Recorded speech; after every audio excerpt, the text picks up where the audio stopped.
కొడంగల్ నారాయణపేట ఎత్తిపోతల పథకానికి నిధులు మంజూరు చేస్తూ ప్రభుత్వం ఉత్తర్వులు జారీ చేసింది.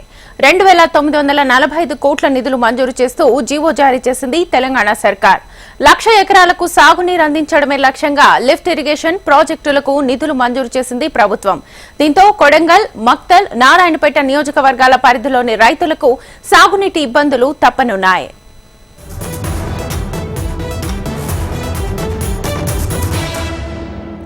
2945 కోట్ల ఖర్చుతో ఈ ప్రాజెక్టును చేపట్టేందుకు పరిపాలన అనుమతులు మంజూరు చేసింది.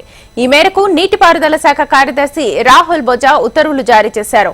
హైదరాబాద్ చీఫ్ ఇంజనీర్ ఇచ్చిన నివేదిక ఆధారంగా ఎత్తిపోతల పథకానికి సంబంధించి సర్వే, పూర్తిస్థాయి అధ్యయనం, డిజైన్, నిర్మాణం పనులను చేపట్టేందుకు ప్రభుత్వం అనుమతినిచ్చింది. Mahabubnagar chief engineer project కోసం అవసరమైన ఇంజనీరింగ్ నిర్వహణ అంచనాలు, డిజైన్లు తదితర విషయాలకు సంబంధించి అధికృత అథారిటీ, అధికారుల నుంచి అనుమతులు తీసుకోవాలని ప్రభుత్వం సూచించింది.